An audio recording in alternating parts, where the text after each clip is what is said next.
जय हिंद साथियों, मैं अपने इस वीडियो में आपका पुनः स्वागत करता हूं। दोस्तों, हम लोग बात कर रहे थे बोर्ड परीक्षा की तैयारी 2024 और 25।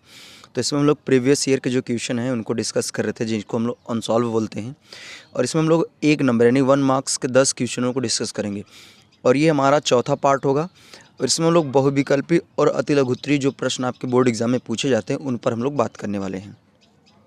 तो चलिए स्टार्ट करते हैं पहले प्रश्न से। इसमें कह रहा है कि धारावाही चालक के चारों तरफ उत्पन्न होता है, यानी अगर कोई धारावाही मतलब तो कोई तार है और अगर इसमें करंट को प्रवाहित किया जाए तो इसके चारों तरफ क्या उत्पन्न होता है। तो ऑप्शन है केवल विद्युत, केवल विद्युत क्षेत्र, केवल चुंबकीय क्षेत्र, दोनों इसमें से कोई नहीं। तो ध्यान देना है कि अगर कोई धारावाही चालक यानी कोई तार है जिसमें करंट अगर प्रवाहित हो रही है तो उसमें केवल चुंबकीय क्षेत्र उत्पन्न होता है, ये ध्यान देना है। आगे बढ़ते हैं। इसमें लिख रहा है कि विद्युत चुंबकीय तरंगें किस प्रकृति की होती हैं। तो इसमें लिखा है केवल अनुदैर्ध्य, केवल अनुप्रस्थ, दोनों, न तो अनुदैर्ध्य न तो अनुप्रस्थ। तो ध्यान देना है कि जो विद्युत चुंबकीय तरंगें होती हैं ये केवल और केवल क्या होती हैं, अनुप्रस्थ प्रकृति की होती हैं। चलिए आगे बढ़ते हैं।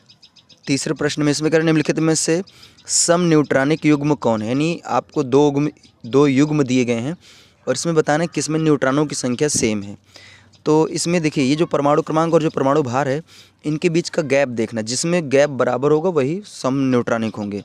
जैसे अगर 6 और 14 के बीच का गैप देखें 8 है, इसमें भी देखें तो 8 है। इसमें देखते हैं इसमें 8 का गैप है, इसमें 7 का, जो कि बराबर नहीं है, तो ये नहीं हो सकता। इसमें देखिए इसमें 8 का गैप है, उसमें 9 का गैप है, तो ये भी नहीं हो सकता। इसमें 8 का गैप है और इसमें 6 का गैप है, तो ये भी नहीं हो सकता। इसी में देखा जा रहा है गैप सेम है, इसलिए हम कह सकते हैं कि यही क्या है, आपका ये युग्म जो है सम न्यूट्रॉनिक है। आगे बढ़ते हैं। इसमें कह रहा है कि 3 प्रिज्मों के अपवर्तनांक जो कोण है यानी अपवर्तक कोण है वो 15 डिग्री है, परंतु इनके अपवर्तनांक क्रमशः 1.6, 1.5, 1.4 हैं। तो कह रहे हैं इनकी यदि विचलन कोण डेल्टा 1, डेल्टा 2, डेल्टा 3 हो तो इससे क्या, तो यानी आपका ऑप्शन दिया है कि डेल्टा 1 बड़ा होगा डेल्टा 2 से, डेल्टा 2 बड़ा होगा डेल्टा 3 से, और इसमें दिया है कि डेल्टा 3 बड़ा होगा डेल्टा 2 से, डेल्टा 2 बड़ा होगा डेल्टा 1 से, और इसमें कह रहा है कि तीनों आपस में बराबर होंगे, और इसमें कह रहा है कि डेल्टा 1 डेल्टा 2 से बड़ा होगा और डेल्टा 3 भी डेल्टा 2 से बड़ा होगा। तो चलिए देखते हैं कौन सा ऑप्शन सही होगा।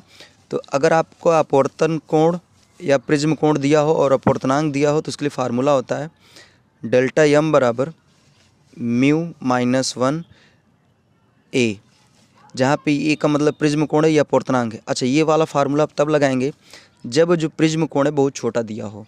तो यहाँ से अगर लिखेंगे तो मान लीजिए डेल्टा 1, तो ये हो जाएगा अपवर्तनांक की जगह पहले नंबर लिखेंगे 1.6 - 1 × 15। तो इसको हल करेंगे 1.6 में, इसको हल करेंगे तो आएगा 0.6 × 15, तो 15×6 = 90, यानी आएगा 9.0, यानी सीधा सीधा 9 आएगा। तो डेल्टा 1 का मान 9 आ गया।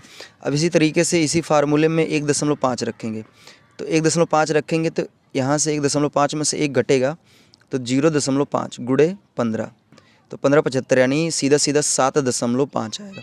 इसी तरीके से जब यहाँ पे इसकी जगह 1.4 रखेंगे तो आएगा 1 से घट के 0.4, और 0.4 में हम 15 गुणा करेंगे तो आएगा ये 6.0 यानी 60 आएगा, तो 6.0 लिखेंगे। तो यहाँ पे मैंने देखा कि जो डेल्टा 1 है वो 9 आ रहा है, डेल्टा 2 जो है वो 7.5 आ रहा है, और डेल्टा 3 जो है वो 6 आ रहा है। तो यानी यहाँ पे देखा ये गया कि डेल्टा 1 बड़ा है डेल्टा 2 से, और डेल्टा 2 जो बड़ा है वो डेल्टा 3 से। तो डेल्टा 1 बड़ा है डेल्टा 2 से और डेल्टा 2 बड़ा है डेल्टा 3 से। तो आपका जो ऑप्शन है वो फर्स्ट क्या हो जाएगा, करेक्ट होगा। आगे बढ़ते हैं 5वें प्रश्न की ओर। इसमें कह रहा है यदि संयुक्त सूक्ष्मदर्शी के अभिदृश्यक व नेत्रिका लेंसों के आवर्धन क्षमता क्रमशः m1 व m2 हैं तब सूक्ष्मदर्शी की आवर्धन क्षमता का सूत्र लिखिए। तो अगर मान लीजिए अभिदृश्यक जो लेंस होता है इसकी आवर्धन क्षमता की बात करें तो इसको यमों से, और नेत्रिका की बात करें तो इसको यमी से प्रदर्शित करते हैं। तो इसका फार्मूला हमने पढ़ रखा है MO × यमी बराबर होता है कैपिटल M, यानी कहने का अर्थ ये है कि सूक्ष्मदर्शी के अभिदृश्यक और नेत्रिका लेंस की जो क्षमताओं का गुणा होता है वही जाके फाइनली आपका सूक्ष्मदर्शी का आवर्धन क्षमता बनता है। तो यहाँ पे यमो और यमी की जगह आपका M1 और M2 दिया है, तो इसमें कह रहे इसका सूत्र लिखिए, तो यहाँ जाएगा कैपिटल M बराबर M1 × M2। तो यहाँ से ये फाइनली फार्मूला आपका बन जाएगा। आइए हम लोग आगे बढ़ते हैं। अगला प्रश्न इसमें कह रहा है कि संट से क्या अभिप्राय है। ये आपका अति लघुत्तरीय प्रश्न होते हैं। तो संट का अर्थ होता है सीधा सीधा समांतर। तो यदि मान लीजिए किसी भी चीज़ को अगर आप किसी भी पदार्थ या किसी भी परिपथ के समांतर क्रम में अगर आप जोड़ देते हैं तो इसी क्रिया को हम लोग कहते हैं संट। जैसे मान लीजिए सपोज दैट ये कोई एक प्रतिरोध है और आपने क्या किया, इस प्रतिरोध के समांतर क्रम में आपने कोई दूसरा प्रतिरोध जोड़ दिया, तो ये जो आपने प्रतिरोध जोड़ा है इसी को हम लोग बोलते हैं संट। ठीक है, आगे बढ़ते हैं। 7वें प्रश्न को चलते इसमें कह रहा है कि वैद्युत परिपथ के लिए किरचॉफ के प्रथम नियम को लिखिए, या किरचॉफ के प्रथम नियम क्या है इसका बताना है। तो दरअसल किरचॉफ के प्रथम नियम को हम लोग संधि का नियम या इसको हम लोग धारा का नियम के नाम से भी जानते हैं। इस नियम में ये बताया गया कि मान लीजिए कोई ये संधि है, इस संधि से कई लोग आपस में क्या हैं, कनेक्ट हैं। मान लीजिए इससे कई तार क्या हैं, कनेक्ट हैं। तो इधर मान लेते हैं एक धारा I1 आ रही है, इधर से एक धारा जा रही है I2, इधर एक धारा आ रही है I3 और इधर एक धारा और जा रही है I4 और इधर से एक धारा निकल रही है I5। तो किरचॉफ ने अपने प्रथम नियम में बताया कि किसी संधि की ओर आने वाली धाराओं का योग और संधि से दूर जाने वाली धाराओं का योग आपस में बराबर होता है। जैसे इसमें बात करें अगर आने वाली की, तो I1 I3 और I4, I1 plus I3 plus I4, और जाने वाले कौन है, तो जाने वाले में है I2 प्लस I5। तो कहने का अर्थ है कि किरचॉफ ने अपने प्रथम नियम में ये बताया कि किसी संधि की ओर आने वाली धाराओं का योग और संधि से दूर जाने वाली धाराओं का योग यानी जोड़, ये दोनों आपस में क्या होगा, बराबर। अगर मान लीजिए इस संधि की ओर अगर 15 एम्पीयर की करंट अगर आ रही है तो इस संधि से 15 एम्पीयर की करंट बाहर भी जाने वाली है। तो यही है किरचॉफ का प्रथम नियम। अब आइए हम लोग 8वें प्रश्न की ओर चलते हैं। तो इसमें कह रहा है कि m द्रव्यमान का एक कण v चाल से गति करता है, तो कण की संगत डी ब्रोगली तरंग दैर्ध्य का सूत्र लिखिए। तो ध्यान देना, इसका जो सूत्र होता है वो होता है लैम्डा बराबर h/p।